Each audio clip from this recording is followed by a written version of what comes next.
A child is starving. Not hungry, starving. For days, their family has found almost nothing to eat. Then, deep inside a forest, they discover a bush covered in bright red berries. The berries look perfect, fresh, juicy, easy to pick. The child reaches for one. But here's the problem. Nobody knows if those berries are food or poison. One bite might save their life. One bite might kill them before nightfall. And for most of human history, this wasn't a rare situation. It was everyday life. Long before grocery stores, farms, nutrition labels, or science, humans lived in a world filled with plants, millions of them.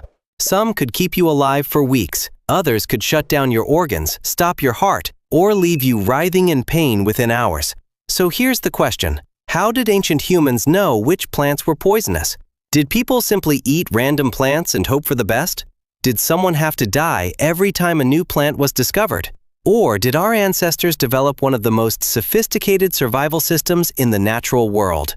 The answer is far more fascinating than most people realize, because humans didn't survive by being the strongest animal on Earth. We survived because we became the best learners. Every mistake became knowledge. Every survival became a lesson. And over thousands of generations, those lessons transformed a vulnerable primate into a species capable of finding food almost anywhere on the planet. To understand how this happened, you have to forget everything modern life has taught you about food. Today, if you want something to eat, you walk into a store. Ancient humans didn't have that luxury. Every plant was a mystery. Every berry was a question. Every root hidden beneath the ground could either provide valuable calories or become the last thing you ever ate. But humans had one advantage that changed everything. They paid attention. Early humans were some of the greatest observers the world has ever seen. Their survival depended on it. They watched animals constantly.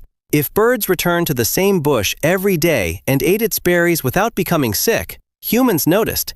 If deer ignored a certain plant despite food being scarce, humans noticed that too. Nature became their first teacher. Of course, animals weren't always reliable guides. Some animals can safely eat foods that are deadly to humans.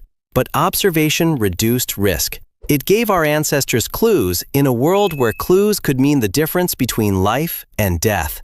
Humans also began recognizing patterns. Plants with extremely bitter tastes often contained defensive chemicals. Certain types of milky sap were associated with irritation and toxicity. Strange smells sometimes signaled danger.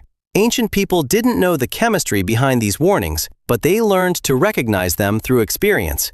And experience was humanity's greatest weapon. Contrary to popular belief, ancient humans probably weren't constantly dying from eating random plants. Small testing was far safer than reckless experimentation. A tiny taste could reveal bitterness, burning sensations, or other warning signs before a dangerous amount was consumed.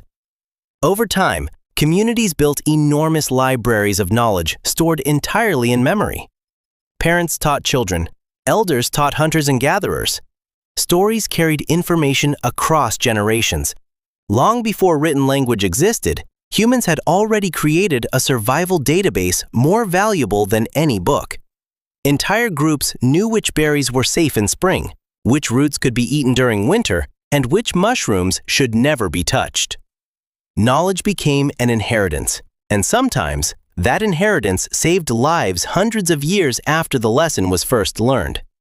Then came one of the greatest breakthroughs in human history: fire. Fire didn't just provide warmth and protection from predators, it completely transformed food. Many plants that were difficult, toxic, or impossible to eat raw became safe after cooking. Heat could destroy certain toxins, soften tough fibers, and unlock nutrients hidden inside roots and seeds. Suddenly, foods that had once been useless became valuable sources of energy. This discovery expanded humanity's menu dramatically and helped support larger populations. In many ways, fire turned nature's locked pantry into an open kitchen. And once humans learned how to cook, they gained access to resources that many other animals simply couldn't use. But perhaps the most remarkable part of this story is what it reveals about our species. Humans didn't survive because we were stronger than bears. We weren't faster than wolves. We didn't have claws, venom, armor, or incredible senses. What we had was curiosity. We asked questions. We paid attention. We remembered what worked and shared it with others. Every edible plant known today was discovered because someone, somewhere, learned something valuable and passed that lesson forward. The food on your plate right now is connected to thousands of years of observation, experimentation, and human memory. Think about that. Every safe fruit, every vegetable, every grain that feeds billions of people today was once an unknown plant growing in the wild. Someone had to recognize its value.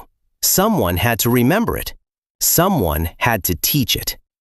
The next time you walk through a forest or see wild berries growing beside a trail, remember how different the world once was. To ancient humans, that forest wasn't just scenery.